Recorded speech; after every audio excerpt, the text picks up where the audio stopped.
What if the secret to controlling the weather wasn't hidden in some advanced ancient technology, but in the stories our ancestors told? For thousands of years, cultures around the world spun tales of gods and heroes who could summon storms, command the winds, or bring rain with nothing more than a chant or a prayer. These weren't just bedtime stories, they were attempts to make sense of the uncontrollable, to impose order on the chaos of nature.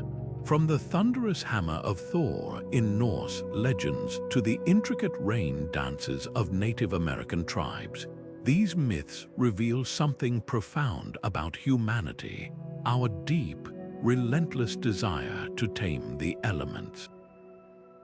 But why did so many civilizations, separated by oceans and centuries, dream up such similar stories? And what can these ancient legends teach us about the way we see our place in the world today?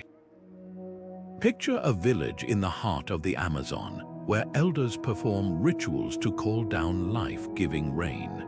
Across the globe in ancient China, emperors offered sacrifices to dragons believed to control the rivers and skies.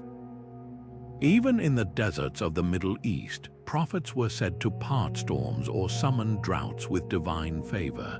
These stories aren't coincidences, they're echoes of a shared human experience. When crops withered under a relentless sun or floods swallowed entire cities, people turned to myth to explain what science couldn't yet grasp.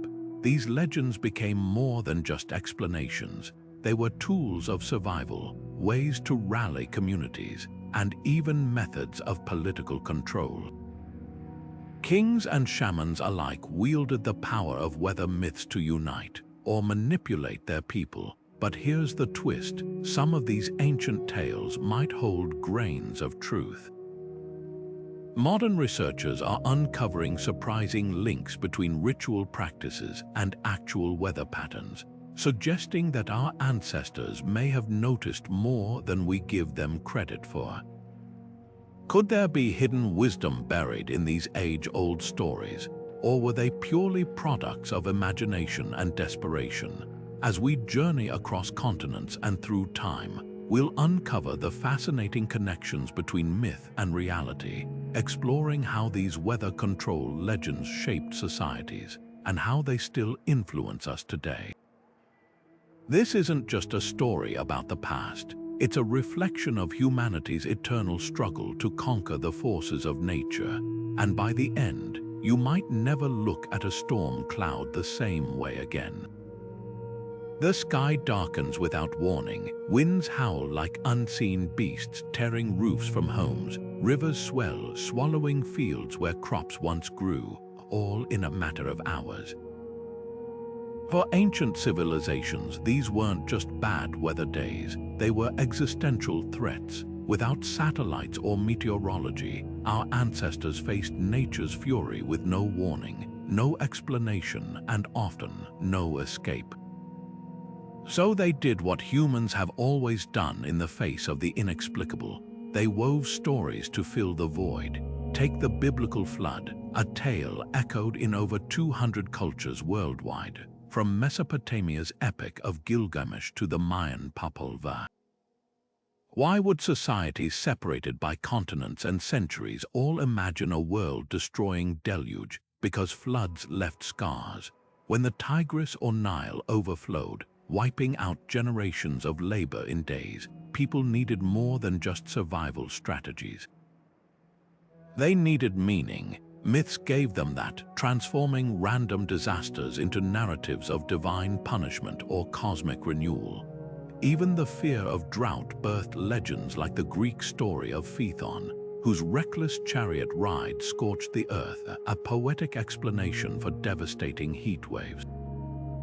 But these stories did more than explain, they empowered. When priests in ancient Mesopotamia performed rituals to appease storm gods, or when Andean shamans danced to summon rain, they weren't just praying, they were acting. Rituals gave illusion of control, a way to channel collective anxiety into something tangible, and rulers quickly realized the power of these myths. In Egypt, pharaohs claimed dominion over the Nile's floods, positioning themselves as intermediaries between gods and people. Failed to rise and their divine mandate crumbled. The irony, some myths may have held kernels of truth. Indigenous Australians, for instance, told of rain stones used in ceremonies. Geologists now suspect these were porous rocks that cracked under heat, mimicking thunder when placed in fires. Did our ancestors notice subtle patterns we've overlooked, or were these simply lucky coincidences wrapped in legend? Either way, the stories endured because they spoke to a universal truth: weather wasn't just a force of nature. It was a mirror reflecting humanity's deepest fears and our unshakable will to face them. Deep in the arid plains of the American Southwest, a rhythmic drumbeat echoes as dancers move in precise circles, their bodies adorned with feathers and turquoise. This is the Native American rain dance, a centuries-old ritual passed down through generations, where every step, every chant, was believed to summon life-giving storms from the heavens. Half a world away, in the lush forests of West Africa, elders of the Yoruba people pour libations and recite incantations to the sky god Shango, begging for mercy from the scorching sun. And in the courts of ancient China, emperors clad in dragon-embroidered robes presided over elaborate ceremonies, offering sacrifices to the mythical lung serpentine beings said to command the rains and rivers. These rituals weren't just performances, they were acts of survival. When drought parched the land or floods threatened to wipe out entire harvests, communities turned to those who claimed a direct line to the divine. Shamans, priests, and rainmakers stood at the crossroads of fear and hope, wielding rituals like bridges between the human and the supernatural. But here's what's fascinating. While the methods varied from the rhythmic stomping of the Zuni people's feet to the intricate burning of incense in Tang Dynasty China, the core belief was eerily similar. Weather wasn't just random, it was a conversation, a negotiation with forces beyond human control, and those who claimed to speak the language of the gods held immense power. In many societies, rainmakers weren't just spiritual leaders, they were political figures. The Cherokee, for example, had designated rain chiefs, whose authority rivaled that of warriors. Failed to bring rain and their influence waned, succeed, and their word became law. This wasn't unique to the Americas. In pre-colonial Africa, the rainmaker of the Lozi tribe could elevate or topple kings with a single prediction. Even in medieval Europe, bishops conducted rogation ceremonies, processing through fields with relics to ward off crop-destroying storms. The message was clear: control the weather, and you control the people. But did these rituals ever work? Modern science offers some surprising clues. Take the rain dance of the Pueblo peoples. Anthropologists note that these ceremonies were often timed to the late summer monsoon season when the chances of rain were already high. Was it coincidence, or did generations of observation teach them to read subtle environmental cues? Similarly, the Chinese practice of burning specific herbs during droughts might have had an unintended effect. The smoke particles could have seeded clouds, triggering rainfall. Of course, our ancestors didn't understand atmospheric science, but their meticulous attention to nature's patterns might have yielded results even they couldn't fully explain. Yet for every ritual rooted in observation, there were those steeped in pure theater. Some rainmakers employed sleight of hand, hiding animal bladders filled with water to produce rain on demand. Others, like the famed rain kings of the Dinka people, used carefully guarded secrets: certain plants, precise chants passed down like trade secrets. The line between faith and fraud was often thin, and many leaders walked it skillfully. After all, in a world where survival hinged on the whims of the sky, sometimes belief was the most potent tool of all. What's undeniable is how these practices shaped societies. They weren't just about weather, they were about order. When a shaman raised his hands to the sky and the rains came, it reinforced the idea that the universe listened, that humanity wasn't helpless. And in that fragile balance between hope and desperation, civilizations found the strength to plant another crop, to build another city, to face another storm. Whether these rituals worked in the literal sense almost doesn't matter. What endures is the story they tell about us, a species forever reaching for the clouds, determined to whisper back to the thunder.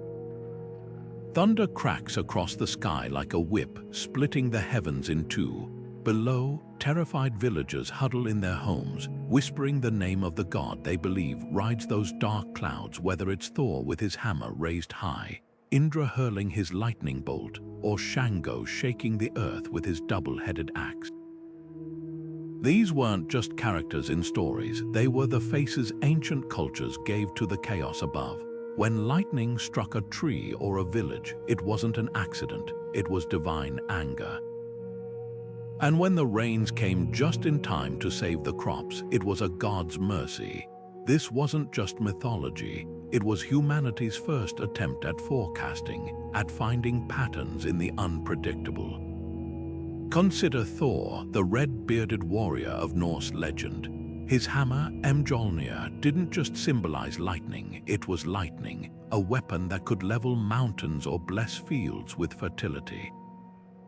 People left offerings in sacred groves, hoping to appease him before storms, turning fear into ritual. Half a world away, in ancient India, Indra ruled the skies with his golden Vajra, a weapon said to be forged from the bones of a sage. His battles against drought-bringing demons weren't just tales, they were explanations for why monsoons arrived or failed. And in West Africa, Shango's wrath was so feared that his worshippers still avoid saying his name during thunderstorms, lest they draw his attention.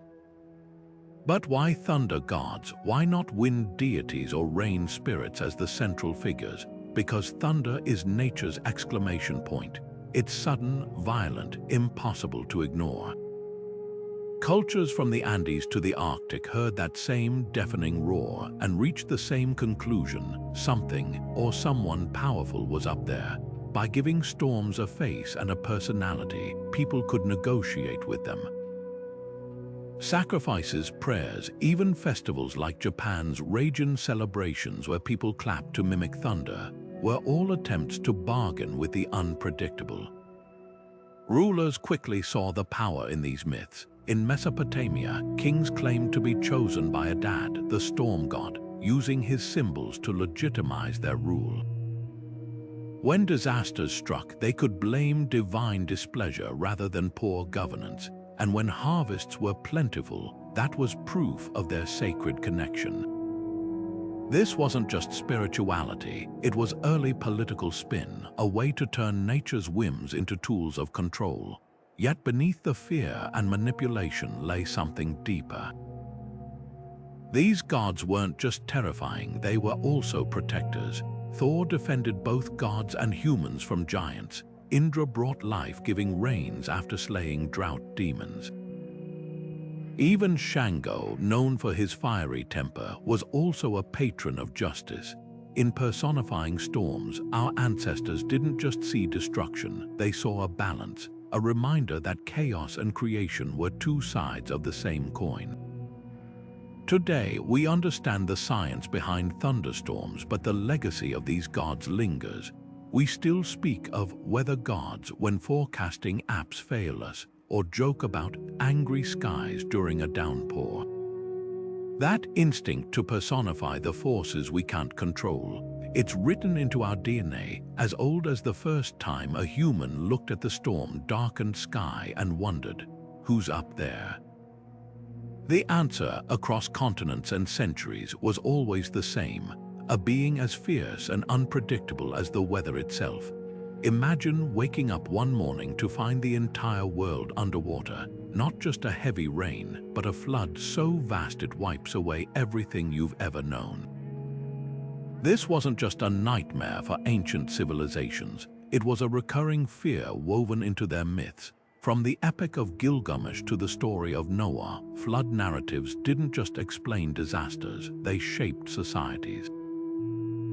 These tales often carried a chilling message. The gods sent floods to punish human arrogance, disobedience, or moral decay. But who really benefited from these stories? Behind the drama of rising waters and floating arcs, there's a deeper current, one of power and control. Take the Babylonian version of the flood myth, etched into clay tablets thousands of years ago.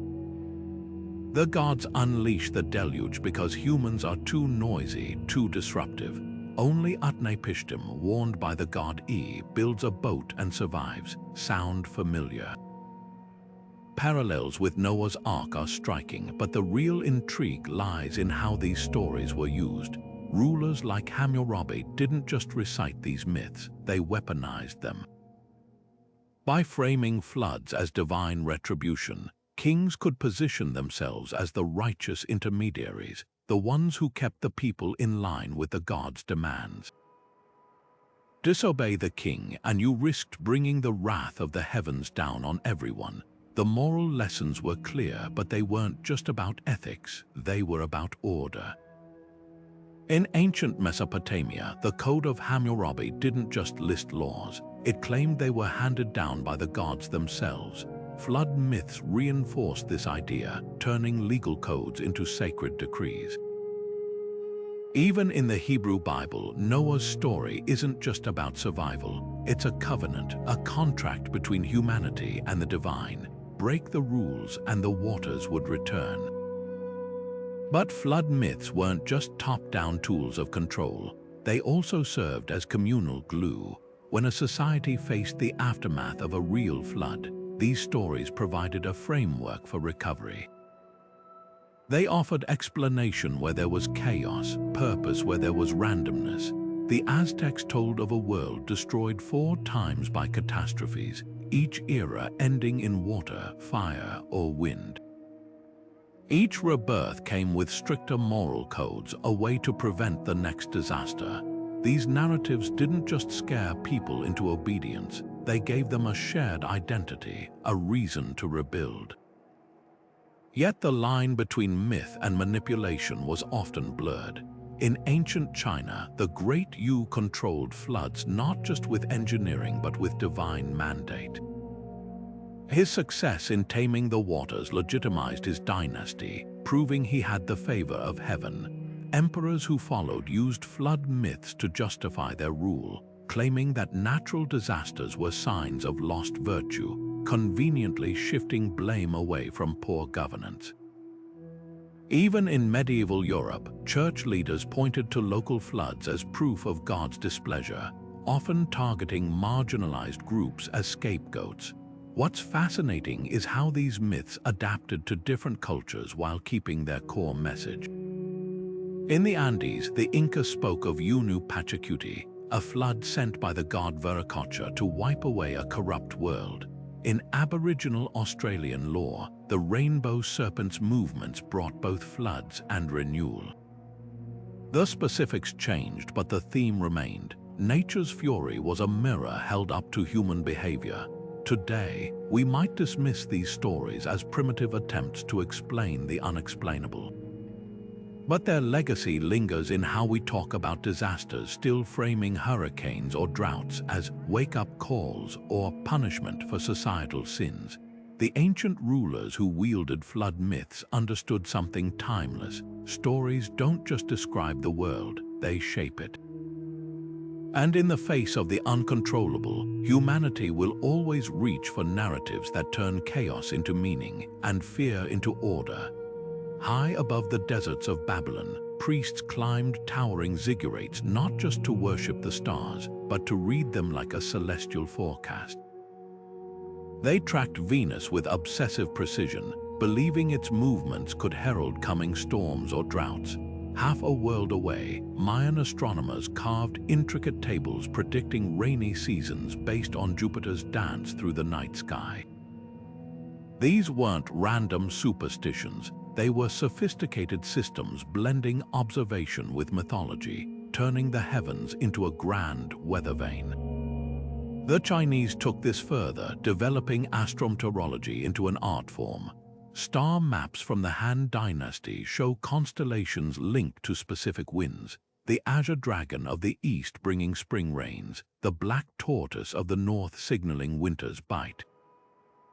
Emperors employed entire bureaus of astronomers to interpret celestial signs with dire consequences for mistakes. In one recorded incident, 2 stargazers failed to predict a solar eclipse. The resulting panic led to their execution. The stakes were high because the sky wasn't just a backdrop, it was a conversation. When comets streaked across the darkness, cultures from Rome to Japan saw them as divine warnings. War, famine, or floods were coming. But did these celestial predictions hold water? Surprisingly, some did. The Maya's Jupiter-based rainfall forecasts aligned with modern meteorological data about 70% of the time, better than chance, though far from perfect. Babylonian records show they noticed patterns linking planetary positions to seasonal shifts over generations. Even the Chinese system, for all its mythological trappings, accurately tracked monsoon rhythms by correlating star positions with centuries of weather records. These cultures were piecing together a puzzle without knowing all the pieces, using the stars as their guide. Yet for every accurate prediction, there were leaps of faith. When eclipses darkened the sky, civilizations from ancient Greece to Mesoamerica saw them as omens of divine anger, often triggering sacrifices or wars. The truth was simpler: celestial events don't cause weather, but they do coincide with seasonal cycles our ancestors instinctively noticed. The Dogon people of Mali, for example, tied their agricultural calendar to Sirius's heliacal rising, which marked the onset of rains. Science now confirms Sirius's appearance aligns with West Africa's wet season, a remarkable feat of long-term observation. What's fascinating is how these systems persisted despite their flaws. In medieval Europe, farmers still planted by the moon signs, believing lunar phases affected soil moisture. Sailors swore by red skies at morning, a proverb rooted in biblical omens. The line between astronomy and astrology blurred because both offered something precious: the illusion of control. When a Babylonian priest divined a coming storm from Mercury's position, he wasn't just forecasting, he was soothing collective anxiety, transforming chaos into order. Rulers capitalized on this. Aztec emperors staged public rituals during eclipses to avert disaster, reinforcing their divine connection. In China, only the emperor could interpret celestial signs, making the heavens a tool of statecraft. The stars became a political language where reading the sky meant controlling the narrative on Earth. Today, we smile at the idea of planets controlling the weather, yet we still feel a primal chill when a blood moon rises. Satellite forecasts may have replaced star charts, but that ancient urge remains, to look up and find meaning in the vast, unpredictable sky. Our ancestors weren't wrong to search for patterns. They were simply human, reaching for the stars to understand the storms below. A lone frog croaks in the muddy shallows, and the villagers smile rain is coming. Across the Pacific, Aztec priests watch as hummingbirds vanish from the gardens, knowing drought approaches. From the deserts of Australia to the highlands of Scotland, animals weren't just part of the landscape. They were living barometers, their behaviors woven into the very fabric of weather lore. These connections weren't mere superstition. They were the culmination of generations watching, listening, and surviving. When the Cherokee spoke of the Octina, a great horned serpent whose movements stirred floods, or when Norse sailors tracked the flight of storm petrels to avoid tempests, they were decoding nature's subtle language long before the first weather satellite blinked to life in orbit. Aboriginal Dreamtime stories offer some of the most intricate examples. The rainbow serpent, a being of creation and destruction, didn't just symbolize water, it embodied the cycle of floods and droughts that shaped the land.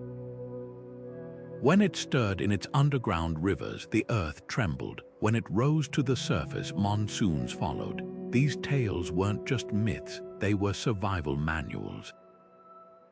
By observing when certain reptiles emerged or how birds nested near waterholes, Indigenous Australians could predict seasonal changes with startling accuracy. Similarly, the Aztec legend of the Ahuitzotl, a dog-like creature whose cries warned of coming floods, likely stemmed from noticing how animals fled to higher ground before riverbanks overflowed. But why animals? Because they're nature's first responders. Swallows skimming low before a storm aren't just seeking insects. Dropping air pressure forces them earthward. Bears fattening up early might signal a harsh winter ahead. Our ancestors, lacking Doppler radar, relied on these living clues, the Chinese proverb about red ants building high walls before heavy rains. Modern science confirms ants sense humidity shifts. Even the European belief that cows lying down foretells rain holds a grain of truth. Livestock often rest when atmospheric pressure drops. The brilliance of these animal myths lies in their duality. They weren't just practical guides, they were cultural touchstones. The Inuit spoke of the Nanaluk, a giant polar bear whose breath brought blizzards, teaching children to respect the Arctic's fury. In West Africa, the spider Anansi's webs glistening with dew became a metaphor for morning rains. These stories made the invisible forces of weather tangible, personifying them in creatures people saw daily. And in doing so, they turned environmental observation into shared wisdom, passed down not through textbooks but through fireside tales. Yet some animal omens crossed into the realm of power. The Aztec Emperor Moctezuma kept a zoo of sacred creatures, jaguars, eagles, even venomous snakes, not just as symbols of dominion but as living oracles. Their restless movements before storms or eclipses were interpreted as divine messages, reinforcing the ruler's role as intermediary between nature and his people.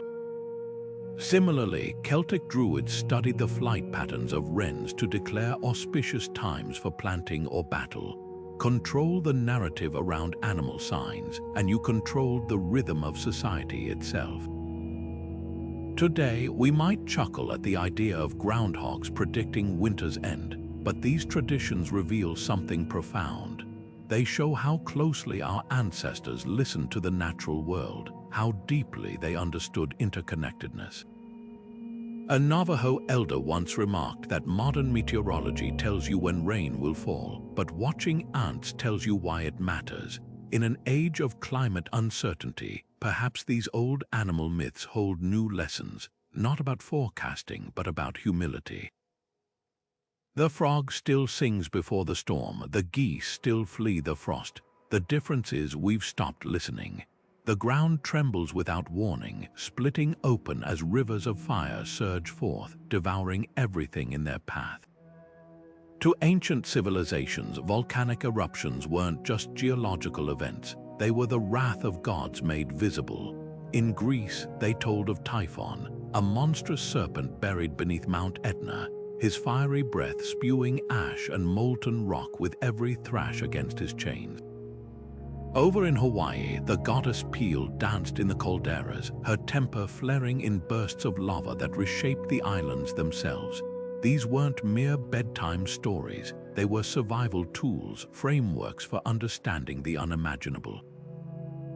When the earth itself seemed to turn against humanity, myths stepped in to answer the unanswerable. Why does the world burn? The Hawaiian reverence for Pele reveals just how deeply these stories shaped daily life.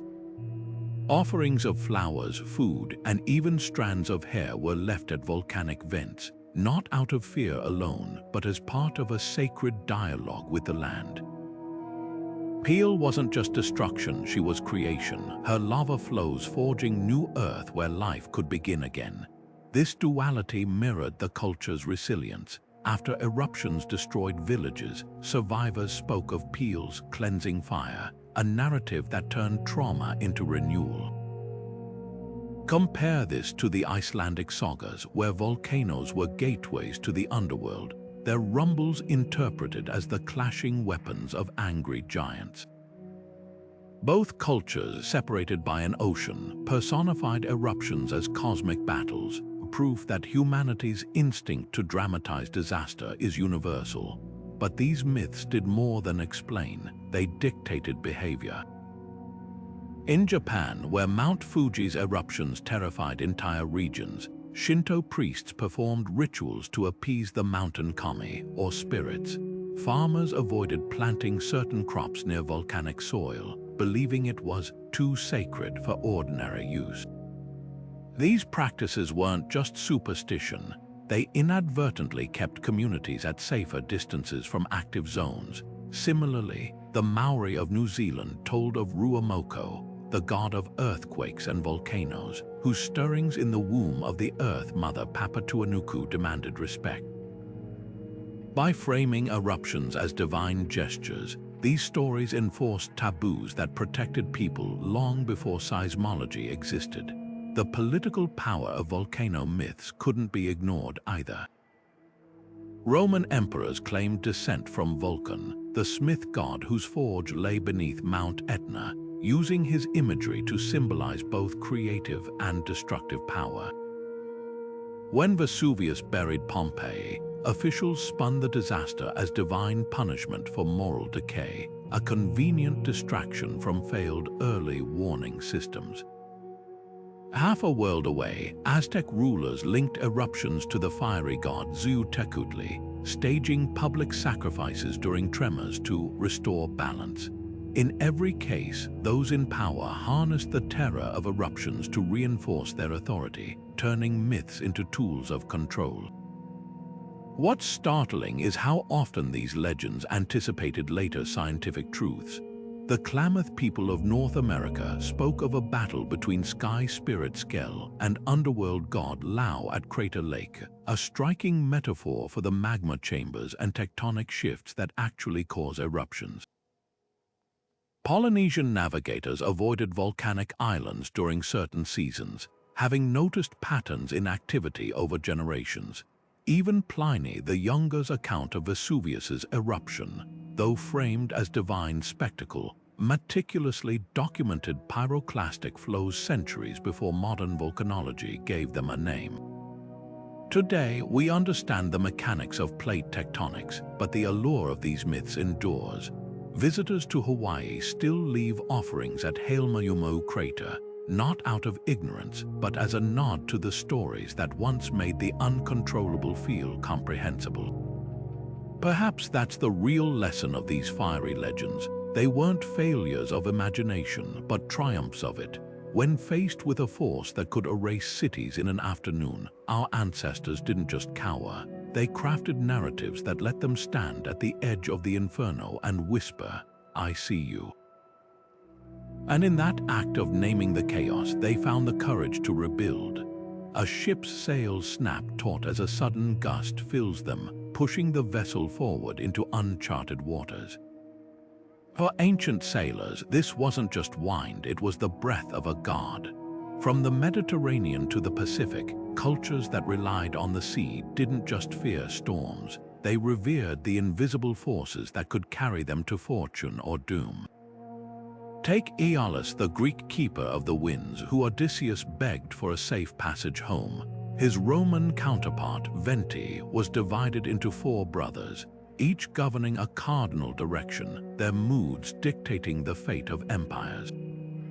Half a world away, the Japanese Shinto god Fujin unleashed typhoons from his floating bag of gales, while Polynesian navigators whispered prayers to Tangaroa, the ocean deity whose sighs could calm waves or stir them into fury. These myths weren't just colorful folklore, they were navigational tools. Before compasses or charts, sailors memorized stories about wind gods to predict seasonal patterns. The Phoenicians, master traders of the ancient world, timed voyages around tales of the storm god Baal-Hamon's temper. Monsoon winds in the Indian Ocean were attributed to the Hindu deity Vayu, whose breath shifted direction with the calendar. Even the Vikings credited their longship's speed to Njord, the wind-blessed god of seafarers. By personifying the wind, sailors transformed an unpredictable force into something with rules, even personality.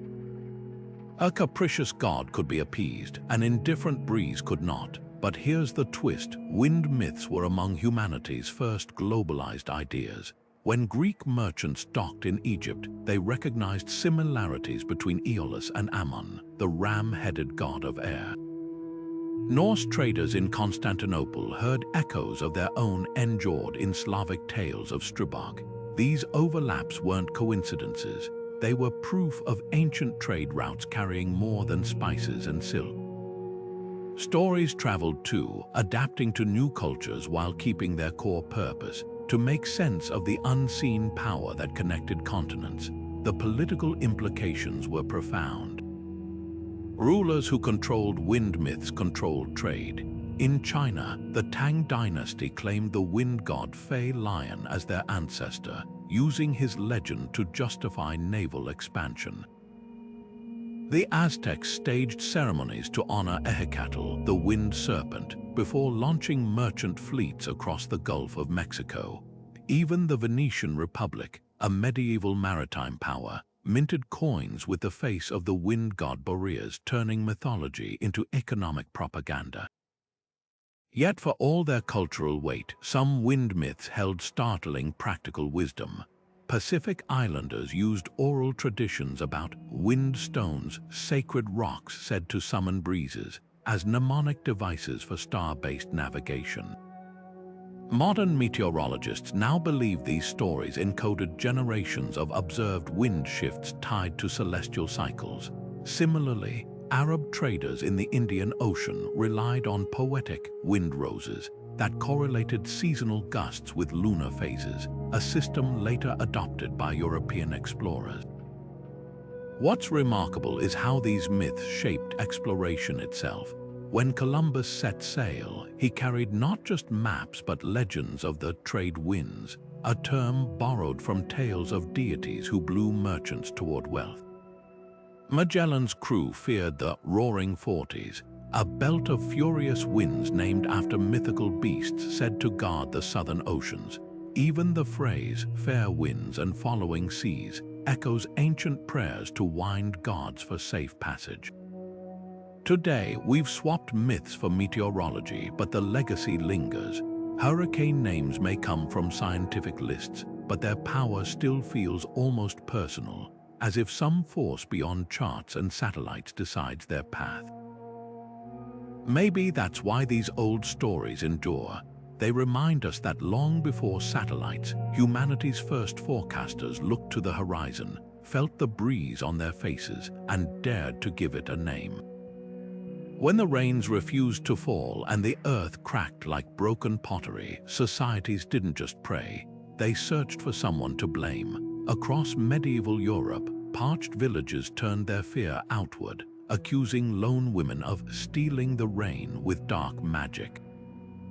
In one chilling trial from 1586, a German midwife named Magdalena Dur was dragged before a court, accused of hexing the clouds. Witnesses claimed they'd seen her milking the sky with her bare hands, drawing moisture into a pail that never filled.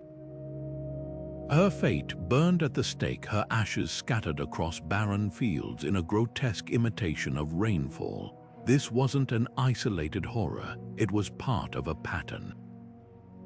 From the Basque Country to Bavaria, over half of all witch trials coincided with droughts or failed harvests, turning weather into a courtroom witness. But Europe wasn't alone.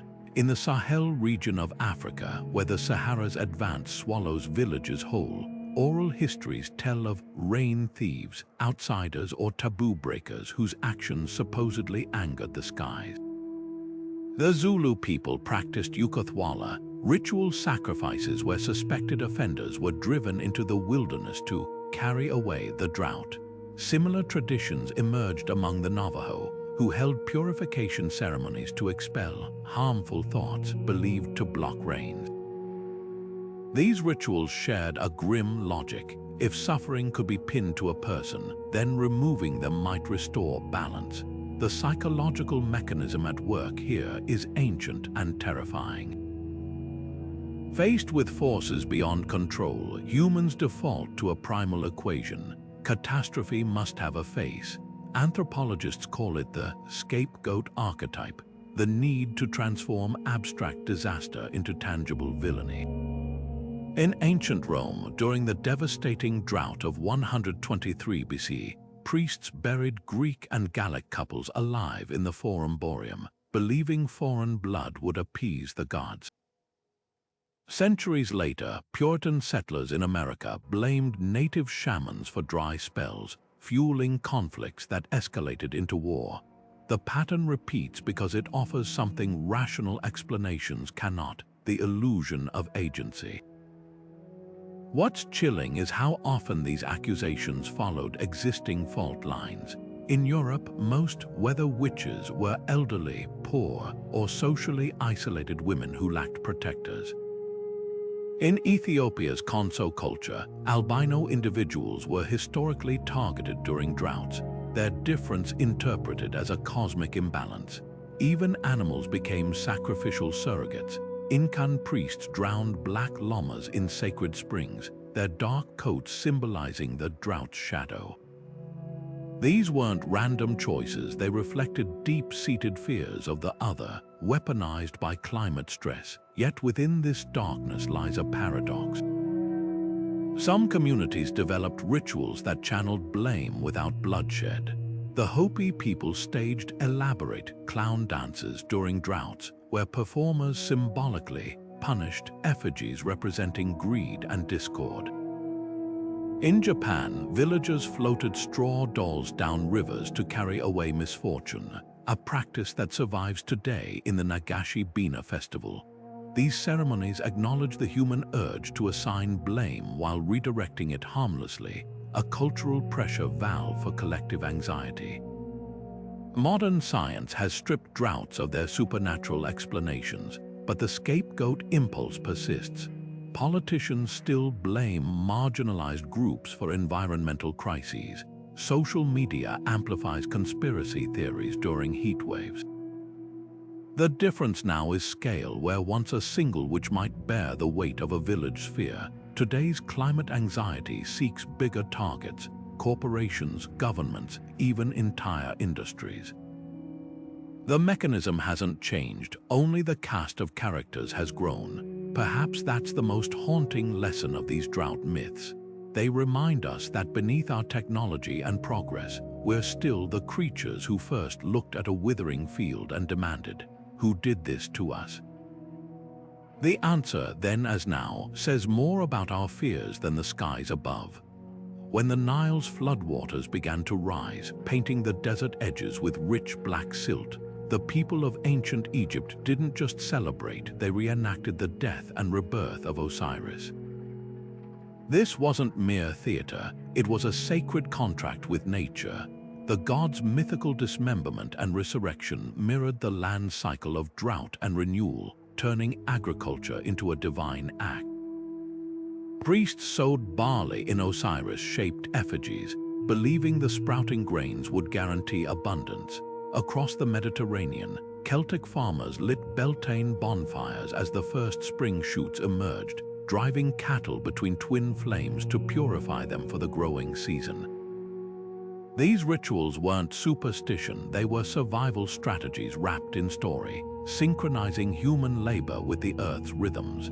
Consider the sheer practicality beneath the symbolism. The Egyptian calendar revolved around 3 seasons: Ak, hit inundation, Peret growth, and Shemu, harvest, each tied to Osiris's mythos. When priests declared the gods death at the sowing of winter wheat, they were signaling the optimal planting window confirmed by centuries of observation. Similarly, Beltane's May 1st fires coincided with the end of frost risk in northern Europe, a date later validated by climatology. These myths encoded agronomic wisdom in memorable narratives, ensuring even children understood when to plant or reap. But the genius of these traditions lay in their dual purpose. Beyond tracking seasons, they forged communal bonds. The Zuni people of the American Southwest still perform the Shalako ceremony, where masked Kachina spirits arrive to open the growing season, a spectacle requiring months of coordinated preparation.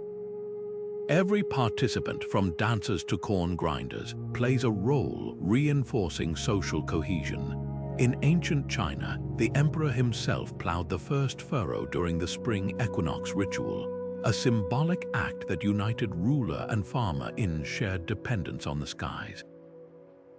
These ceremonies transformed individual labor into collective purpose, ensuring fields were sown and tended on schedule. The psychological impact was equally vital. When drought withered crops, the Eleusinian mysteries of Greece promised Demeter's eventual mercy through Persephone's cyclical return from the underworld. This narrative framework helped farmers endure lean years without abandoning hope or their fields. Compare this to the Aztec festival of Huitzilopochtli, where corn kernels were blessed in temples before planting.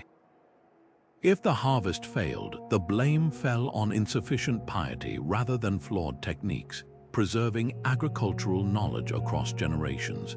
Myths became shields against despair, turning capricious weather into a test of faith rather than a verdict of doom. Political leaders quickly recognized the power in these cycles. Pharaohs claimed to be the living embodiment of Osiris, their coronations timed to the Nile's rise. Irish kings presided over Lugnasad harvest games, where ceremonial first fruits legitimized their rule. Even the Japanese emperor's Deijusai ceremony, where he offers new rice to Amaterasu, echoes this ancient link between seasonal rites and sovereignty.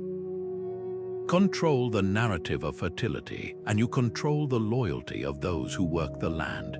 Yet some rituals hinted at proto-scientific insights.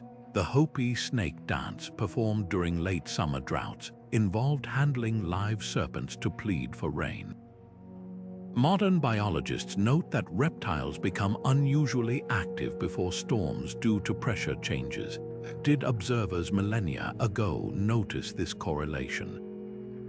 Similarly, Maori planters in New Zealand tracked the flowering of pohutukawa trees to predict warm currents favorable for sweet potato growth, a practice now supported by oceanographic data. What's striking is how these traditions persist. Basque farmers still murmur prayers to Mari, the weather goddess, when seeding clouds threaten hail. In India's Kerala, the ancient Varsha Purapu monsoon welcoming ceremony now blends temple bells with weather apps. The rhythms may have new names, but the impulse remains, to stand at the edge of a planted field and whisper to the wind, just as our ancestors did. Their genius wasn't in controlling the weather, but in learning to dance with it one sacred season at a time. High above the sacred temples of ancient India, texts describe the Vimana, mythical flying chariots said to harness the power of storms, capable of summoning rain or dispersing clouds at will. These weren't just fanciful tales, they were detailed accounts with Sanskrit manuscripts like the Samarangana Sutradhara, specifying how certain machines could draw moisture from the atmosphere or create tempests to confound enemies.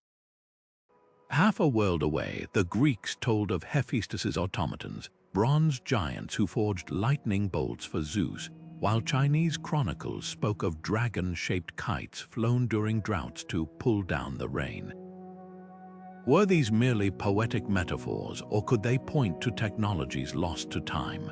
The Antikythera mechanism, discovered in a 2,000-year-old shipwreck, offers a tantalizing clue. This intricate bronze device, often called the world's first analog computer, tracked celestial movements with staggering precision, predicting eclipses and planetary positions. But some researchers speculate it might have done more. Ancient texts suggest similar mechanisms were used to forecast weather patterns, aligning rituals with atmospheric changes. Could the Antikythera have been part of a larger system, one that sought not just to predict the weather but to influence it? Consider the Baghdad Battery, a controversial artifact dating back to Parthian times. While its purpose remains debated, experiments show it could generate small electrical charges enough, perhaps, to create static in the air, mimicking the crackle of an approaching storm. Pair this with Egyptian reliefs depicting priests holding strange rods near water basins, and a pattern emerges. Cultures across the globe seem to have experimented with technologies that blurred the line between science and sorcery. Yet the skeptics push back. They argue that without physical evidence of weather-altering machines, these legends are just that, stories, the Vimanas. Allegories for spiritual ascension, the Antikythera, a sophisticated calendar, nothing more. But then there are the anomalies. The Olmecs of Mesoamerica carved colossal heads from volcanic rock, yet their cities show no signs of quarrying, leading some to wonder if they knew techniques to soften stone using sound or weather manipulation, as hinted at in their rain god myths. Similarly, the mysterious cloudbusters described in Tibetan texts, metal tubes said to redirect storms, eerily resemble modern experiments with atmospheric ionization. Perhaps the truth lies somewhere in between. Ancient cultures observed natural phenomena with razor-sharp attention, and their machines might have been ingenious applications of that knowledge. The Greek legend of the Keranoscopion, a device used by priests to read lightning, could describe an early form of weather vane or even a primitive conductor. The Maori of New Zealand used Paunamu greenstone mirrors to refract sunlight, a practice some believe was tied to cloud dispersion rituals. These weren't necessarily technologies as we define them today, but they weren't pure fantasy either.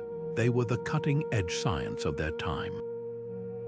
What's undeniable is how these myths reflect a universal ambition to bend nature to human will. Whether through prayer, ritual, or rudimentary machines, our ancestors sought mastery over the skies just as we do with satellites and cloud seeding. The difference is one of scale, not intent, and who's to say future discoveries won't unveil fragments of forgotten wisdom buried beneath the dust of centuries. Until then, these legends remain open questions, whispering across time that the boundary between myth and machine might be thinner than we think. Under the vast Australian sky, where the red earth stretches endlessly toward the horizon, the Aboriginal peoples didn't just see clouds, they saw ancestors whispering secrets. Dreamtime stories passed down through countless generations turned the very air into a classroom. Take the tale of the rainbow serpent, a being whose movements carved rivers and whose breath summoned storms. To outsiders, it might sound like mere mythology, but embedded within these narratives were precise instructions for survival. When the old ones spoke of the serpent coiling tightly beneath the earth, they weren't just spinning a fable. They were warning of drought, teaching listeners to watch for shrinking waterholes and the behavior of certain lizards that burrowed deeper as groundwater receded. What set these stories apart wasn't just their content, but their delivery. Unlike static written records, Dreamtime narratives were living things, evolving with each telling to reflect new observations. An elder describing the smoke that walks, their poetic term for morning mist, might add details about how its movement predicted afternoon rains, honed over decades of watching the land. Children learned through repetition, song, and dance, their bodies memorizing the rhythms of the seasons as they acted out the journeys of ancestral beings. This wasn't education, it was embodiment. The brilliance of this system lay in its resilience. While European settlers struggled to interpret Australia's erratic climate with imported textbooks, Aboriginal communities thrived by decoding nature's subtle language. They knew that when the gum trees shed bark in great sheets, harsh winds would follow, a fact modern meteorology only recently confirmed as trees reducing wind resistance. Their stories spoke of sugar bag bees clustering tightly in rock crevices before storms, a behavior now understood as insects reacting to atmospheric pressure shifts. Even the flowering patterns of desert peas became part of seasonal calendars, marking the arrival of rains with uncanny accuracy. But the real power of Dreamtime weather wisdom was its integration. A single story about the creator spirit Bayam might include navigation cues, hunting tips, and weather predictions, all woven together. This holistic approach stood in stark contrast to Western science's compartmentalization. Where a textbook might separate botany from climatology, Aboriginal stories recognized that everything was connected. The ants, the clouds, the flowering shrubs, all part of a single speaking world. Today, as climatologists grapple with increasingly unpredictable weather, some are turning to these ancient narratives for insights. Researchers in the Northern Territory have documented Aboriginal fire management practices rooted in Dreamtime teachings that reduce wildfire intensity while promoting biodiversity. Meanwhile, NASA scientists study Indigenous cloud classifications, which often identify formations overlooked by standard meteorology. The irony is profound. In an age of satellites and supercomputers, we're rediscovering what oral cultures knew all along, that weather isn't just data, but dialogue. Perhaps that's the greatest lesson these stories hold. They remind us that knowledge isn't just about information, but relationship. The land doesn't merely change, it communicates. And for 60,000 years, the Aboriginal peoples listened. In the arid mesas of the American Southwest, a Hopi elder sits motionless for hours, watching the flight patterns of red-tailed hawks. To outsiders, this might seem like meditation, but to his people, it's a precise forecasting method honed over centuries. The Hopi aren't alone. Across dozens of Native American nations, from the Navajo to the Lakota, where the prophets blended spiritual vision with razor-sharp environmental observation, achieving accuracy that still baffles modern scientists. When a Cheyenne seer predicted a blizzard 3 days in advance by noting the unusual thickness of buffalo fur, or when a Pueblo elder foresaw monsoon rains based on the angle of spiderwebs, they weren't relying on mysticism alone. They were reading nature's ledger with fluency we've only begun to decipher. What set these prophets apart was their holistic approach. Unlike Western meteorology, which isolates variables like pressure systems and humidity, Indigenous forecasters saw connections everywhere. The Zuni watched how ants carried their eggs before storms, while the Ojibwe tracked the hibernation depth of bears to gauge winter severity. These weren't random superstitions, they were data points in a vast living algorithm. Modern research confirms many of these signs. Tree rings near Hopi villages show their drought predictions aligned with El Niño cycles they couldn't have known about, while Navajo rain songs often coincided with the arrival of moist air masses from the Gulf of California. The real revelation lies in how these traditions were transmitted. Navajo crystal gazers, known as Hotalii, underwent decades of training, memorizing cloud formations, wind sounds, and even the scent of approaching rain. Hopi elders taught children to recognize subtle shifts in the songs of canyon wrens, a pitch change that signals dropping air pressure. This knowledge wasn't written in books but woven into stories, dances, and art. A single Katsina doll carving might encode generations of flood observations in its symbolic patterns, turning ceremony into a living weather database. Yet the most striking aspect is how these traditions challenge our categories. Was the Cherokee moon-eyed prophet who predicted the Great Frost of 1780 simply observant, or did his visions tap into something science can't yet measure? When Lakota seers described seeing storms days in advance during vision quests, were they accessing subconscious environmental cues or something beyond our current understanding? Even skeptics admit their accuracy defies coincidence. A 1940 study documented northern Arapaho elders predicting snowfall within 2 inches, months in advance based on the fat content of prairie dogs. Perhaps the deepest lesson lies in humility. These cultures never separated science from spirituality because they understood weather as conversation, not conquest. Where modern meteorology tries to dominate nature with satellites and models, indigenous prophets listened to the land, the animals, the subtle shifts hidden in plain sight. In an era of climate uncertainty, that wisdom feels less like ancient history and more like a roadmap. After all, the hawks still circle, the spiders still weave, and the earth still speaks if we're willing to hear it. Deep in the heart of ancient China's imperial courts, where bureaucrats shuffled scrolls and stamped seals, an astonishing idea took root. Even the weather had paperwork.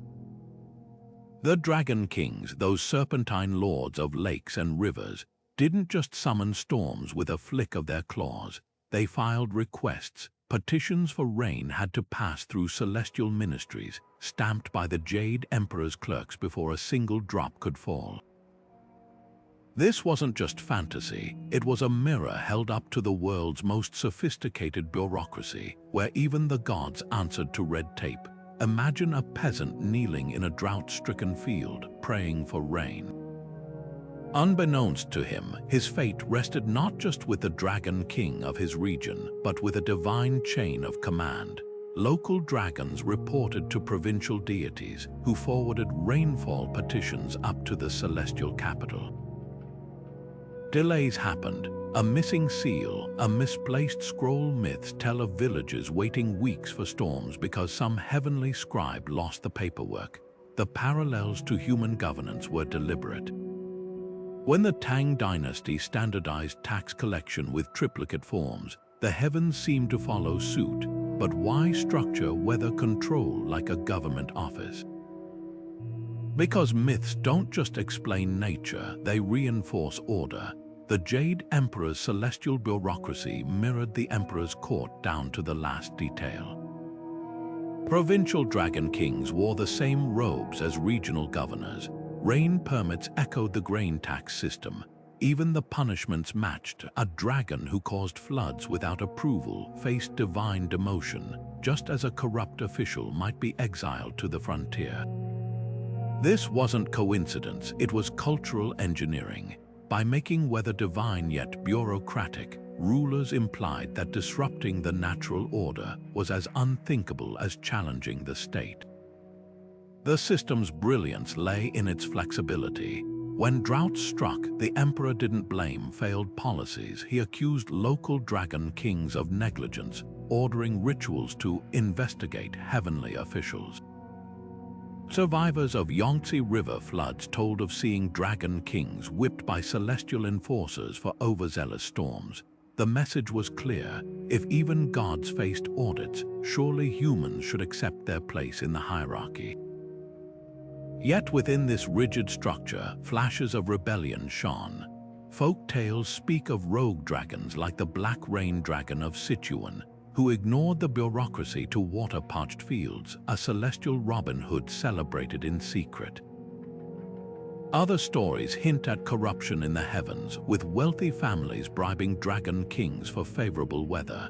These narratives gave voice to frustrations with real-world officials, wrapped safely in mythology.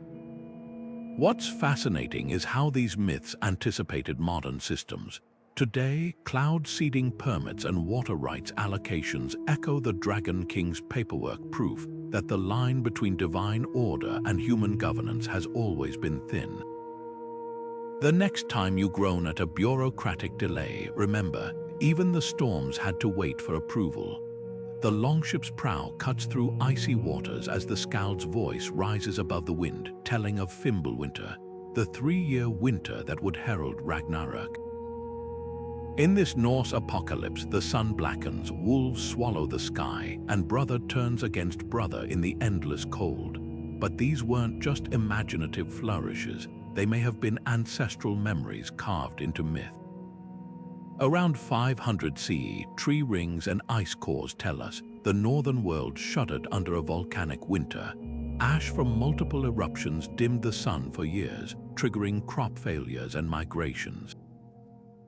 Could this have been the seed of Ragnarök's eternal frost? Consider the timing. The Volga Vikings, who traded as far as Baghdad, recorded tales of a sunless summer in their runestones, likely referencing the climate chaos of 536 CE, when a mysterious dust veil plunged Europe and Asia into cold and famine. Norse sagas describe this period as the axe time, sword time, where clans fractured over dwindling resources. The parallels are uncanny. Ragnarök's prophecies speak of wolves symbolizing hunger, while the serpent Jormungandr thrashing in the seas mirrors sudden, violent storms recorded in Viking navigational logs during cooling periods. But the connection runs deeper than weather. The myth's central tragedy, the death of beloved gods like Odin and Thor, may reflect cultural trauma. Archaeological finds in Scandinavia show entire villages abandoned during cold snaps, with evidence of infanticide during famines. When the Eddas describe the god Freyr falling to the fire giant Surtur because he'd given away his magic sword, it echoes a painful truth. Communities that once shared resources turned inward when survival hung by a thread. Yet Ragnarök isn't just doom, it's renewal. After the cataclysm, the earth resurfaces green and fertile, with 2 human survivors emerging to repopulate the world. This hopeful coda mirrors real ecological rebounds after volcanic winters, where nitrogen-rich ash eventually revitalized soils. The Vikings, ever pragmatic, may have encoded a survival lesson. Even the deepest freeze is temporary. Modern climate research adds eerie validation. Studies of Norse settlement patterns in Greenland show they stubbornly clung to European farming methods as temperatures dropped, while the Inuit thrived by adapting. Ragnarök's warning seems clear: rigidity brings downfall. As our own planet faces climate shifts, the Old Norse myths whisper across centuries, not as fantasy, but as field notes from humanity's first encounters with a changing world. Inside the smoke-filled workshops of medieval alchemists, where glass beakers bubbled with strange liquids and cryptic symbols covered parchment, an astonishing ambition took shape, not just to turn lead into gold, but to command the storms themselves. These weren't mere dabblers in magic. They were early scientists who believed the universe operated on hidden principles, and if they could just crack the code, even the weather would bow to human will. Take the case of the enigmatic Paracelsus, who claimed to have distilled the quintessence of storms in his flasks, a substance he said could summon or disperse clouds at will. His contemporaries wrote of swirling vapors in alchemical vessels that mimicked the movement of hurricanes, while others experimented with salts and minerals they believed could attract rain like magnets draw iron. What's fascinating isn't that these experiments failed, it's how close some came to stumbling upon real atmospheric science. When the alchemist Albertus Magnus described mixing sulfur and saltpeter to produce a wind in a bottle, he was unknowingly playing with compounds that, centuries later, would form the basis of cloud-seeding chemicals. The so-called weather prayers of medieval monks, often dismissed as superstition, sometimes involved burning specific herbs that we now know release particles capable of influencing condensation. Even their obsession with mercury, a liquid metal that expands and contracts with temperature mirrors modern barometric tools for predicting pressure changes. Yet the true legacy of alchemy lies not in its methods but in its mindset. These seekers operated on a radical premise that nature wasn't ruled by capricious gods but by laws waiting to be uncovered. When Isaac Newton, himself a devoted alchemist, later formulated the laws of motion, he was building on this very tradition, one that saw no divide between the mystical and the measurable. Today's meteorologists, with their satellite arrays and computer models, are the distant heirs of those who once whispered incantations over copper bowls. The irony is poetic. The philosopher's stone, that legendary substance meant to grant dominion over the elements, was never found, but in a way we've created it. Our weather satellites orbiting high above the Earth are stone-like in their permanence, turning the chaos of storms into predictable data. The alchemists dreamed of holding the wind in their hands. Now we track it on screens, anticipating its path days in advance. Their ambition, once dismissed as folly, turned out to be prophecy.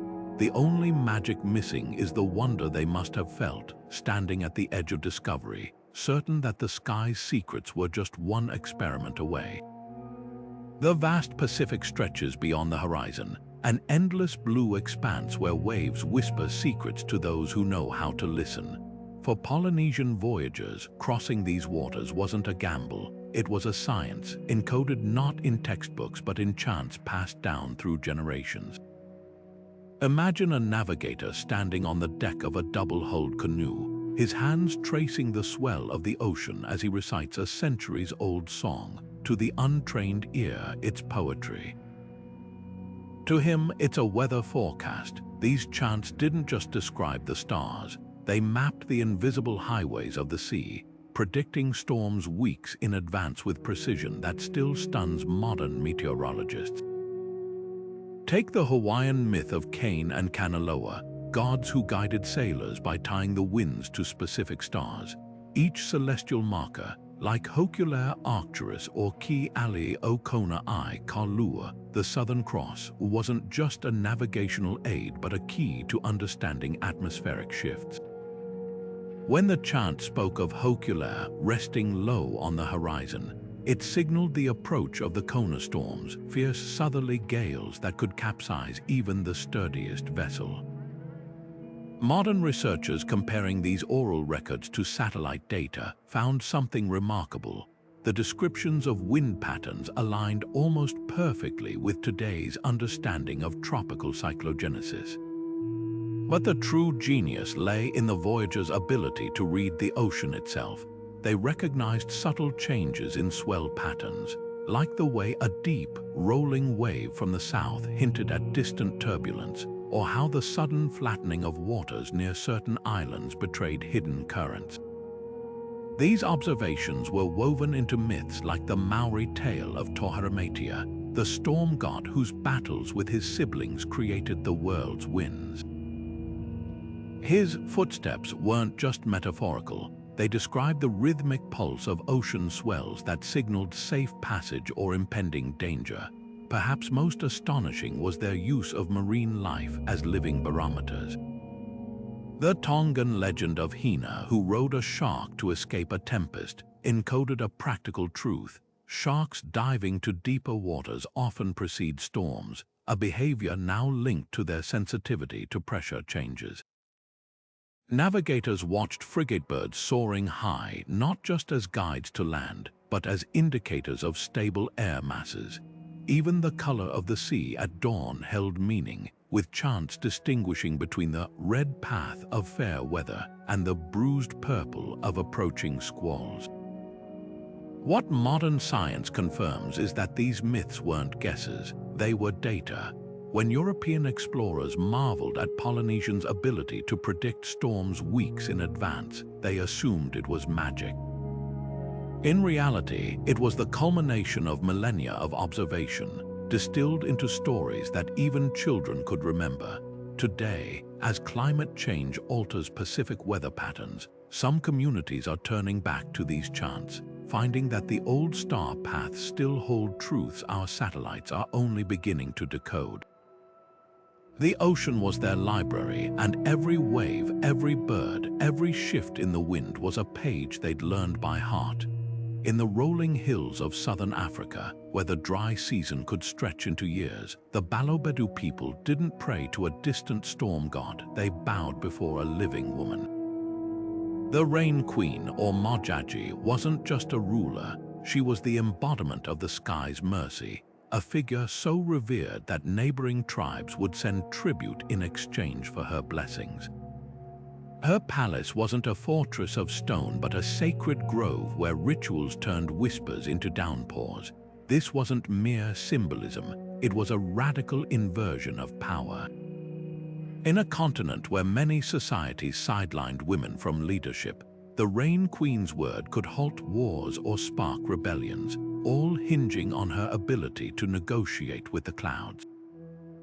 The ceremonies were as precise as they were mysterious. Dressed in beads the color of storm clouds, Mojaji would retreat to a hidden pool, her movements guarded by female attendants. There she'd brew potions from secret herbs, chant ancestral invocations, and release sacred snakes into the water, a ritual believed to coax the rains from their slumber. European colonists, baffled by her influence, dismissed it as superstition. Yet records show droughts often broke within days of her interventions, a pattern even skeptical officials couldn't ignore. Was it coincidence? Perhaps, but when Zulu kings and Boer settlers alike sought her favor, it hinted at something deeper than blind faith. Her power defied easy categories. Unlike European witches who were feared outsiders, Mojaji was the heart of her society. She appointed chiefs, settled disputes, and controlled vast tracts of fertile land, all while cloaked in the aura of the divine. The paradox was striking. In a world where women's authority was often indirect, she ruled absolutely by claiming dominion over the one force no warrior could challenge. Even Shaka Zulu, the fearsome conqueror, sent gifts instead of armies, wary of provoking a curse that might wither his crops, but the true test of her influence came during succession. Each Rain Queen was said to inherit her predecessor's knowledge through a sacred suicide, drinking a potent brew to pass the mantle to her daughter. The British, desperate to undermine her authority, tried installing puppets, only to watch as the people rejected imposters and droughts worsened.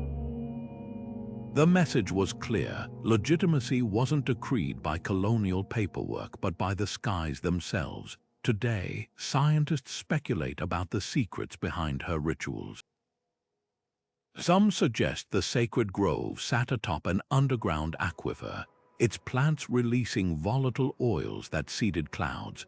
Others point to her detailed knowledge of seasonal insect hatches and bird migrations, signs modern meteorology confirms can predict rain. But perhaps the answer lies elsewhere.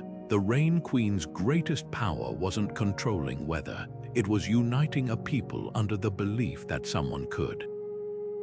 In a land where survival hung on the next storm, that faith was rain itself. The Nile turns crimson, not from sunset's glow, but from something far more sinister, a river choked with death. Frogs flee the toxic waters, swarming homes in desperate exodus. Then come the gnats, the flies, the livestock rotting in their fields. By the time darkness swallows Egypt whole, the message is clear: nature itself has become a weapon. The biblical plagues read like a strategic assault, each disaster meticulously targeting Egypt's ecological and economic weak points. But what if these weren't divine miracles or mere folklore? Some researchers now suggest the plagues could reflect a distorted memory of real environmental catastrophes, weaponized by storytellers to humiliate a fallen empire. Take the first plague, blood-red waters.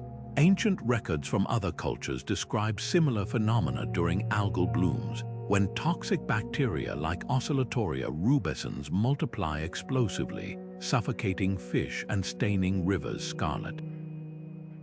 The subsequent plagues follow a terrifying ecological domino effect.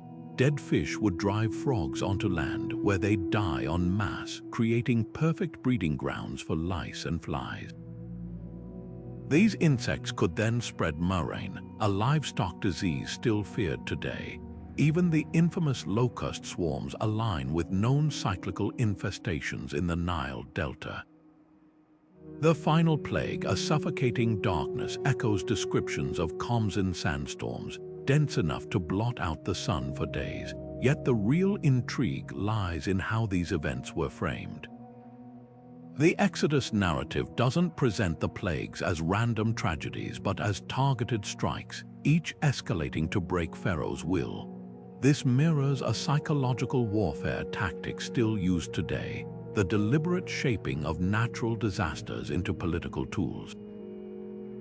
When Hittite kings boasted of sending storms against their enemies, or when Assyrian carvings showed gods unleashing floods on rebellious cities, they were crafting the same message: disaster as divine judgment. The plague sequencing is suspiciously strategic, dismantling Egypt's pillars of power one by one. The Nile commerce, livestock wealth, crops food security, and finally, sunlight itself, a blow to solar deity Ra's legitimacy. Archaeology adds another layer. The volcanic eruption of Thor around 1600 BC, one of history's largest, could explain several plagues simultaneously. Ash fallout might have reddened waterways while climate disruptions triggered locust swarms and storms.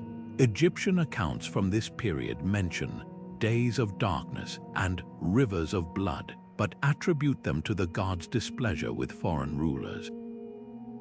The Exodus story flips this script, repositioning disasters as proof of a rival god's supremacy. It's propaganda disguised as theology, turning environmental trauma into an origin story for a nation. The plague's lasting power comes from this alchemy of fear and hope. For oppressed communities, they offered a blueprint. Nature could be harnessed as the great equalizer against tyrants. But for rulers, they served as a warning: control the narrative of disaster or risk losing legitimacy altogether. Today, as wildfires and hurricanes are increasingly politicized, the ancient lesson resonates: whoever frames the storm wins the war. At the heart of Tenochtitlan, where the great temple pierced the sky, Aztec priests raised obsidian blades not in cruelty, but in cosmic desperation. Every sunrise was a battle won, every dawn a temporary reprieve, because their world teetered on a knife's edge. The sun god Huitzilopochtli demanded nourishment, they believed, not in prayers or offerings, but in the most precious substance of all: human blood. Without it, the sun would falter, the universe would collapse into endless night, and the fifth world would perish as the four before it had. This wasn't mere mythology, it was an existential equation written in scarlet. The scale of these rituals staggers modern imagination. During the reconsecration of the Templo Mayor in 1487, historians estimate 20,000 captives were sacrificed over 4 days. Their hearts offered still beating, their blood cascading down temple steps like a dark river. Spanish conquistadors documented racks of skulls stretching the length of city squares, a grotesque accounting system tracking debts paid to the heavens. But to dismiss this as mere barbarity misses the profound terror underlying the practice. The Aztecs lived under a sword of celestial Damocles, convinced their survival hinged on maintaining a fragile cosmic balance. What's chilling is how their fears mirrored scientific realities they couldn't possibly have known. The Aztec calendar tracked 52-year cycles, a span modern scholars now recognize as coinciding with periods of heightened solar activity. Tree-ring data from Mesoamerica reveals severe droughts occurred like clockwork every 52 years, triggering famines and societal collapse. did the Aztecs, through generations of observation, subconsciously link solar cycles to earthly catastrophe. Their new fire ceremony, where all fires were extinguished and relit at cycle's end, suggests they sensed something periodic in nature's wrath. The psychological genius of this system lay in its inversion of victimhood. By framing sacrifice as cosmic stewardship, the Aztec elite transformed terror into purpose. Warriors competed for the honor of capture, believing their deaths would sustain creation itself. Parents offered children as human paper, living vessels for the gods' hunger. This wasn't just religion, it was social engineering at its most potent, binding a civilization together through shared existential dread. Yet parallels emerge in unexpected places. Half a world away, Norse myths told of the wolf's girl eternally chasing the sun, threatening to plunge the world into darkness if he caught it.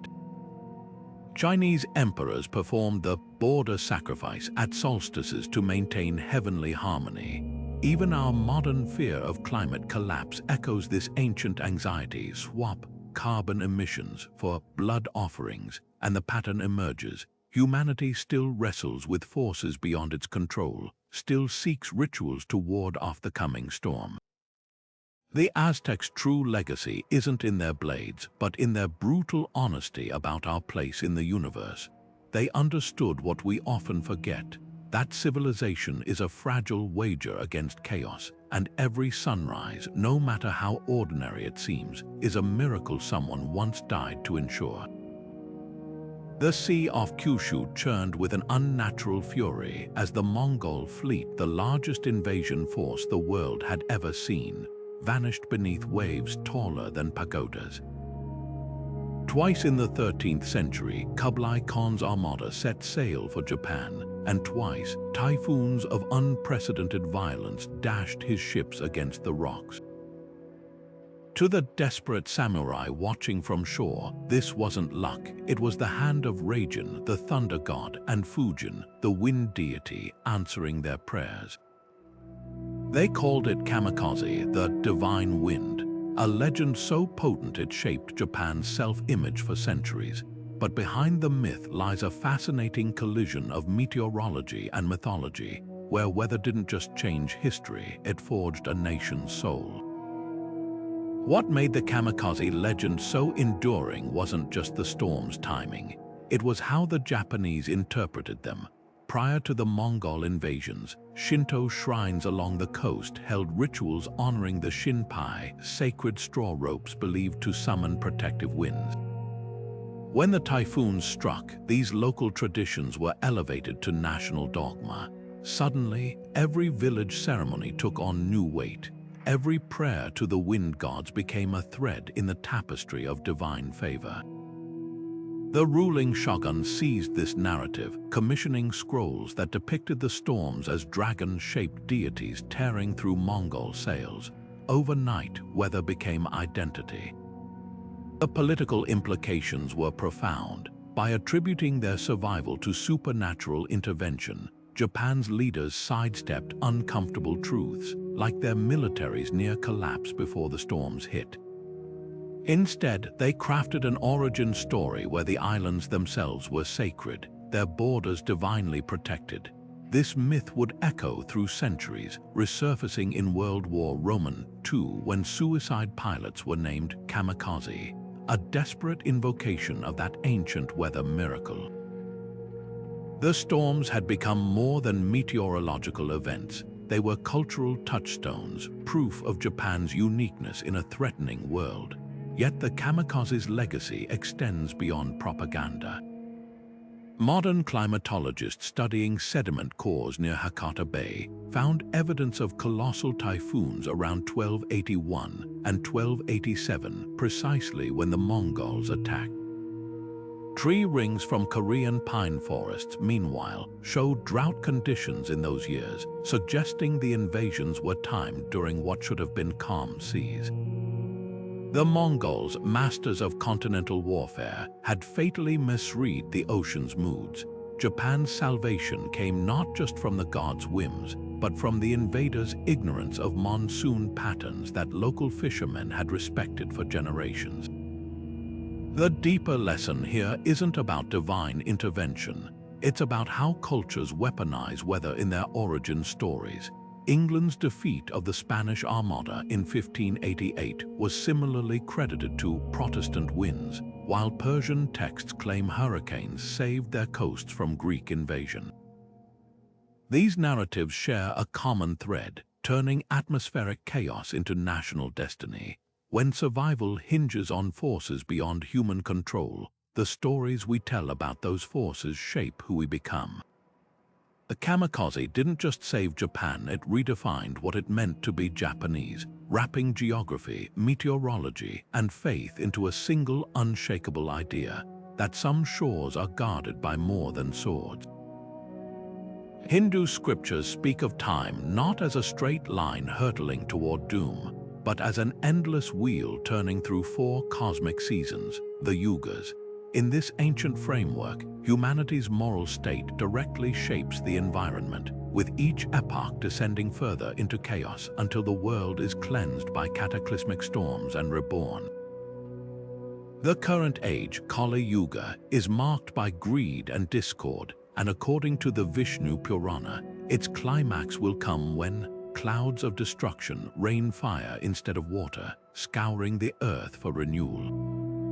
This vision stands in stark contrast to Western apocalypses like Ragnarok or Armageddon, where the end is final. For Hinduism, the apocalypse isn't an extinction event, it's a reset button pressed by the cosmos itself. What's fascinating isn't just the prediction of environmental collapse, but its cause. Unlike flood myths where divine wrath punishes sinners, the yugas present decay as inevitable physics. Human corruption weakens Dharma, the universe's moral order, and nature responds in kind. Texts describe rivers drying up, monsoons failing, and unseasonal storms raging as the Kali Yuga progresses. The Mahabharata even warns of winds that carry away the scent of flowers, a poetic yet chilling forecast of ecological imbalance.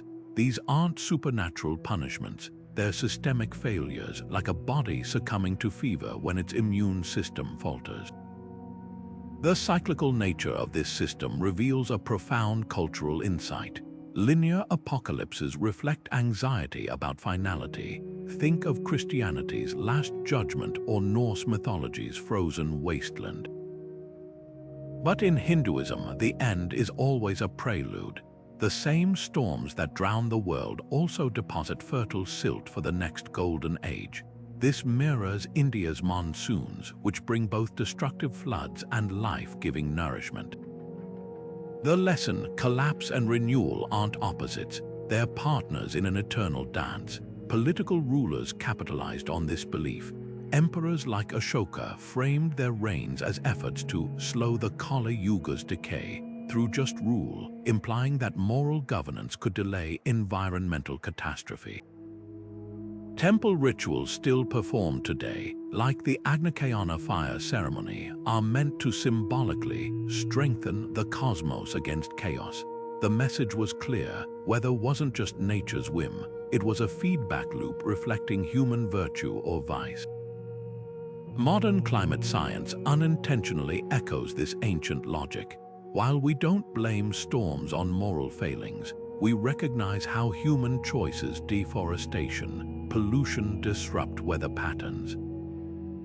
The Kali Yuga's warning that when dishonesty becomes the norm, the skies grow barren, feels uncomfortably prescient in an age of climate crisis. Perhaps these myths endure because they capture a truth deeper than literalism, that civilization and environment are inextricably linked, and the storms ahead may be ones of our own making. Yet the Yuga cycle's true gift is its refusal of despair. Unlike doomsday cults fixated on an endpoint, Hinduism's wheel offers something radical: hope without naivety. The storms will come, yes, but so will the calm after. the world doesn't end, it transforms. In an era of climate anxiety, that's a narrative as nourishing as monsoon rain on parched soil. In the winter of 1626, a bitter frost gripped the German village of Bamberg so fiercely that even the mill wheels froze mid-turn. As crops failed and livestock perished, whispers slithered through the streets someone must be to blame. That someone was Katharina Hennot, a wealthy widow whose charitable work had earned her both admiration and envy. Accused of weather witchcraft, she was dragged before the court, forced to confess under torture that she'd brewed storms in a cauldron using stolen communion wafers. Within months, she and hundreds of others burned at the stake, their ashes scattered across fields still stubborn with ice. This wasn't an isolated horror, it was part of a continent-wide frenzy. Between 1500 and 1700, as Europe shivered through the coldest stretch of the Little Ice Age, nearly half of all witch trials explicitly accused women of manipulating the weather. The timing was no coincidence. Tree ring data and glacier records show this period saw plummeting temperatures, failed harvests, and freak storms precisely when witch hunts reached their peak. In Switzerland, chronicles describe witch winds tearing through valleys followed by mass arrests. Scottish court records link sudden hailstorms to elderly women, seen muttering to the clouds. Even the famed Malleus Maleficarum, the witch hunter's manual, devoted entire chapters to identifying whether witches by signs like unseasonable gardens or the ability to calm storms.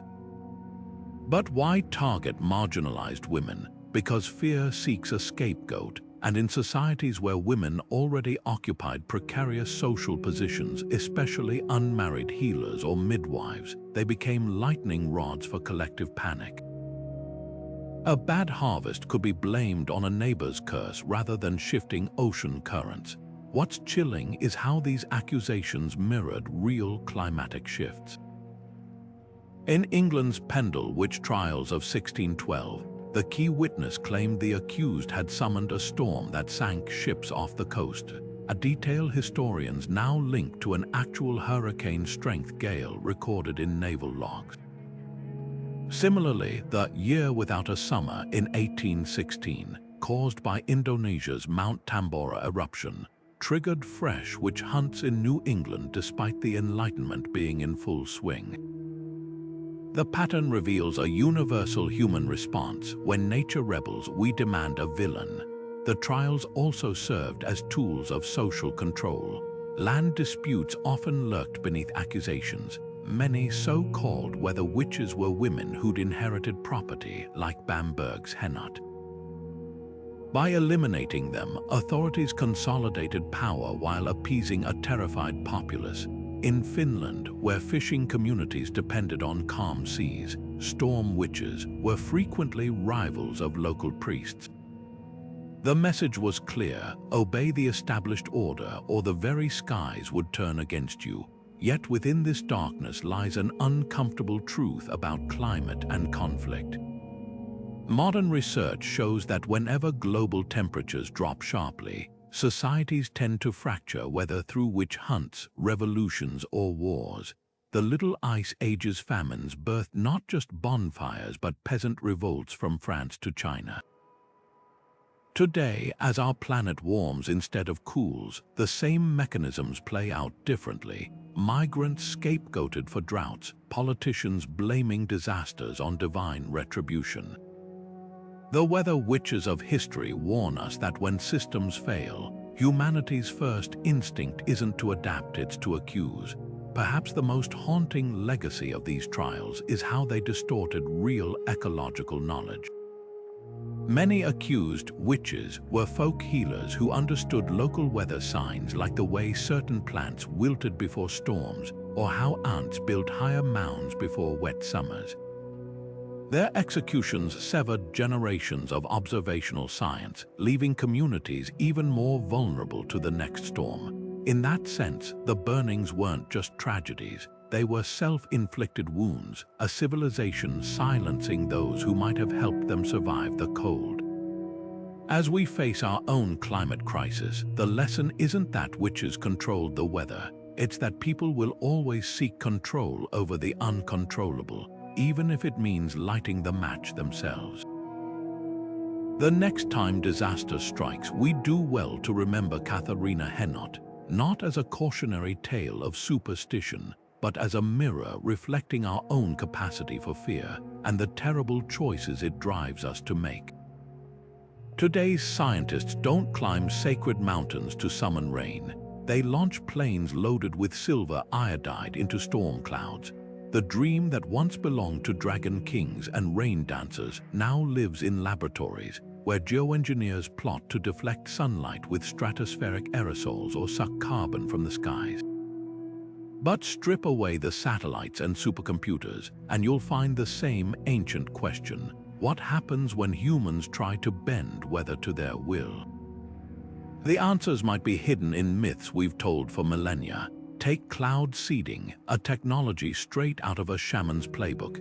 China's Sky River project aims to force rainfall over the Tibetan plateau using chemical triggers. An eerily precise echo of Emperor Wu Dai's dragon boats, which raced across lakes splashing water to stimulate rain gods. Dubai's drone-powered seeding operations mirror the Nabatean stone conduits, built to channel scarce desert downpours. Even the terminology feels mythic. Scientists speak of nucleating storms as if conjuring them from nothing, much like the Cherokee rain chiefs who claim to untie the winds from their sacred bundles. The tools have changed, but the ambition remains identical: to turn prayer into protocol. Yet every myth contains a warning. The Greek story of Phaethon, who crashed the sun chariot and scorched the earth, reads like a parable of geoengineering gone wrong. When Indonesia's Laki volcano erupted in 1783, its sulfur veil caused famines as far as Egypt, a grim preview of what could happen if we inject reflective particles into the atmosphere without understanding the downstream effects. Indigenous stories often frame weather manipulation as a pact requiring balance. The Haida people of the Pacific Northwest tell of a fisherman who stole the north wind's sack, only to unleash endless storms until he returned it. Modern debates over solar radiation management grapple with the same dilemma: how to borrow nature's power without sparking unintended consequences. The ethical parallels run deeper. Just as Aztec rulers controlled rain rituals to consolidate power, today's climate interventions risk becoming geopolitical weapons. Imagine a drought-stricken nation accusing its neighbor of stealing rain by seeding clouds upwind, a scenario already simmering in disputes between India and China.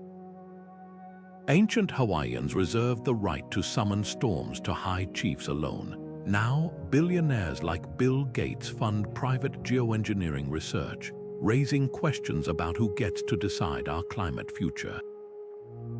The Yupik legend of the weather changer, a shaman whose arrogance provoked the spirits to freeze his village, feels uncomfortably relevant in an era where a handful of technocrats might alter the planet's thermostat. Perhaps the most profound lesson lies in humility. The Navajo concept of Hajoaji, or living in balance, insists that weather isn't a problem to solve but a relationship to nurture. Contrast this with the control narrative driving projects like Harvard's stratospheric controlled perturbation experiment, which treats the atmosphere as a machine to tweak. Both approaches share a goal: survival, but one emerges from dialogue with nature, the other from dominion over it. Even our failures mirror the old stories. When South Africa's rainmaking experiments in the 1920s caused floods instead of gentle showers, it recalled the Maori tale of Tohaki, whose overzealous rain dances drowned his own people.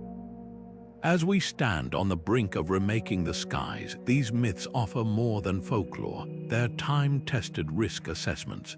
The Kogi people of Colombia, who call themselves the Elder Brothers, warn that modern humanity's tinkering with nature repeats the mistakes that destroyed their ancestors. Their creation story describes an earlier world ruined by those who thought they knew better than the earth. Whether through hubris or desperation, we're replaying the oldest human story of all, reaching for the lightning before understanding where it strikes. The real test won't be whether we can control the weather, but whether we've learned to listen not just to data, but to the voices that have whispered warnings across centuries. From thunder gods to rain queens, these ancient weather myths were never just stories. They were survival manuals written in lightning and rain.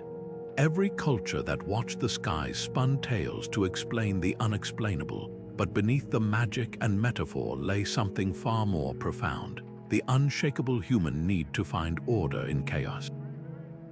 The Aztec priest raising a blood-stained knife to the sun, the Polynesian navigator chanting wind patterns into memory, the medieval alchemist whispering over bubbling flasks, they were all asking the same question we grapple with today.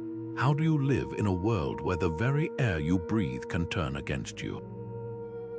What's striking isn't just the similarities between these myths, but what they reveal about our relationship with power. For rulers, weather was a political tool.